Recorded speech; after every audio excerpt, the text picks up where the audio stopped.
핫쌤입니다. 학생들이 왕초보 스킬과 절대 스킬 학습에 대해서 문의를 해오는데 짧게 설명할게요. 왕초보랍니다. 그러면 왕초보 스킬을 또 보십시오.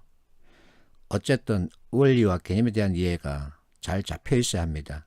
그래야만 내가 원하는 점수를 만들 수 있죠.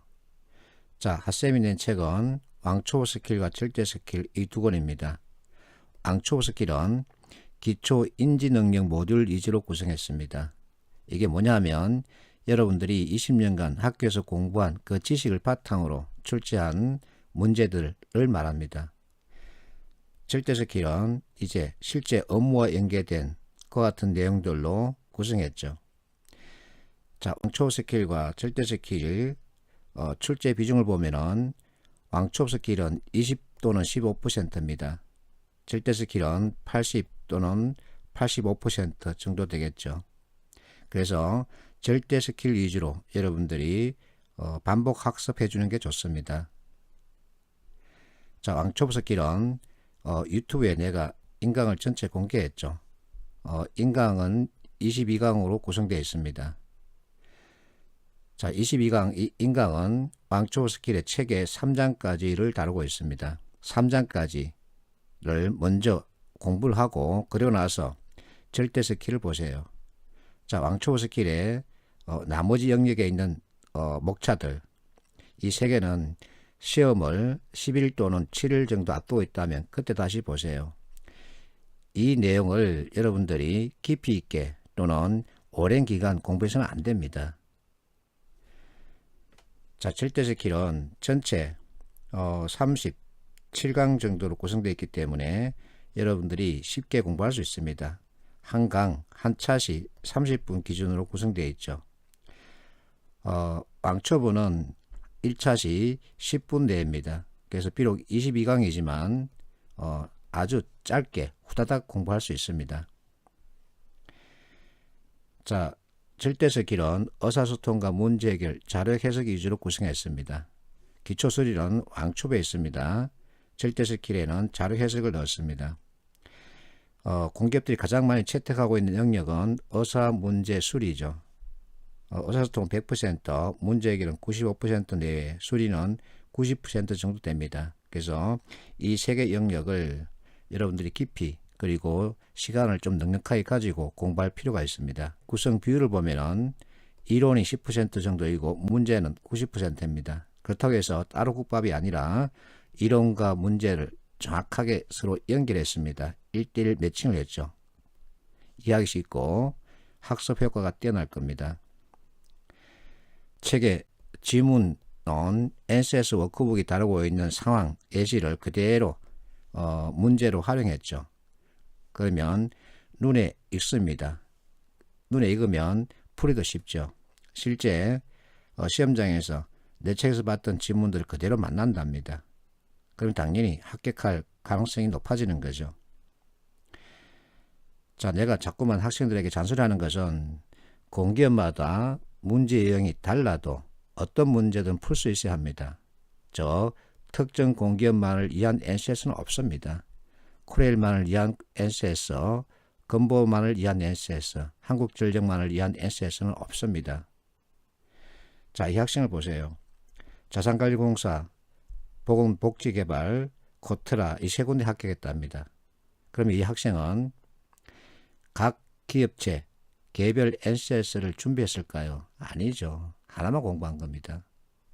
이 학생도 마찬가지죠. 15번이나 탈락했는데 한 번 일주일 동안 빡세게 했더니 합격했다 이겁니다. 이 학생도 15번 결국 15권에 해당되는 책을 다 공부했을까요? 그렇지 않다는 거죠.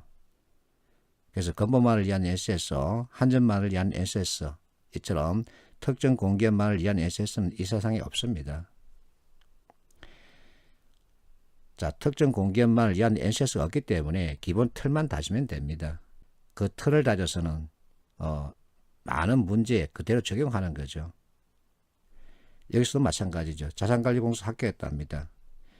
자, 이론부터 제대로 이해하고 그러고 나서 문제풀이 연습을 했다. 그랬더니 좋은 결과를 냈다 이겁니다. 그래서 틀을 자제합니다. 여러분들이 가장 어려워하는 게 의사소통인데 의사소통 자 문제를 대하는 방식은 읽다와 보다 이렇게 나눌 수 있는데 읽다는 해석하는 겁니다. 행간을 읽다 해석하는 거죠. 그래서 행간을 읽는 방법으로는 정독과 속독 이와 같은 것이 있는데 이거 안 맞습니다. 우리에게는 이럴 시간이 없습니다. 그래서 사부고성과 이항대립, 폼의 꼬리물기 이와 같은 틀을 사용하자는 겁니다.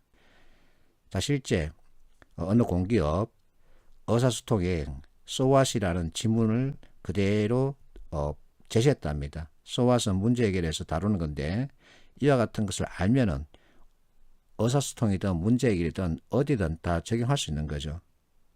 이렇게 잘 짜여진 틀을 사용하면 답을 찾는 데 필요한 정보만 골라서 해석할 수 있고 지문 중 읽어야 할 부분만 빨리 읽고 선택지, 진술, 정오를 판단할 수 있는 거죠. 그리고 많이 풀고 많이 맞춰야 합니다. 어쨌든 간에 누가 많이 풀어서 누가 많이 맞추느냐 이 게임이죠. 정확하게 짚었습니다. 이 학생은 정확하게 짚었습니다. 그래서 문제를 푸는 시각을 바꾸십시오. 바꿀 필요가 있습니다. 어떻게 바꾸냐면 그것이 왜 정답인지 그것만 알고 넘어가세요. NCS는 전공이 아니죠. 그래서 왜 그게 정답인지 하고 넘어가세요. 이와 같은 심리 게임도 필요한 겁니다. 자꾸만 다 훑어보려고 하는 그 욕심을 버리는 게 좋습니다. 자, 이렇게 욕심을 버리면 뭐든지 눈에 보입니다. 기술적으로 읽기가 가능해졌다. 욕심을 버렸기 때문입니다.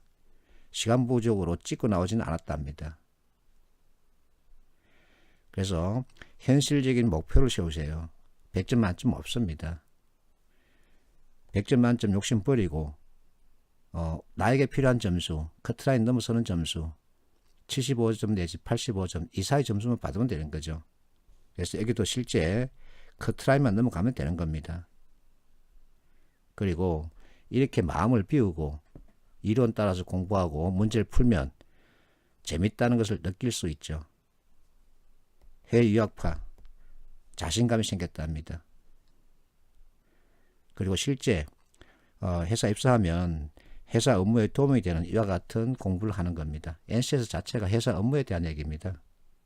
회사 업무에 도움이 돼서 좋았다 이와 같은 반응이 생기는 거죠.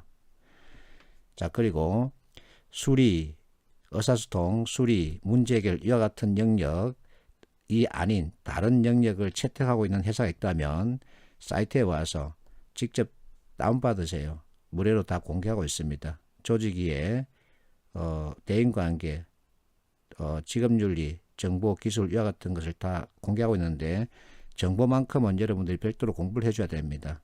컴활이라고 하나요? 그것을 좀 공부할 필요가 있습니다. 자, 여기서 역시 같은 얘기죠. 거의 70%가 이 파일에서 나왔답니다. 자원관리는 내가 별도로 구성했습니다. 그래서 여러분들이 자원관리가 필요하다면 뭐 공부를 하든지 하십시오. 그것은 결국은 여러분 결정, 선택에 따라야 합니다. 어쨌든 내가 구성한 내용들은 전부 다 이론에 따른 겁니다. 이론으로 해석하고 이론으로 설명하고 있습니다.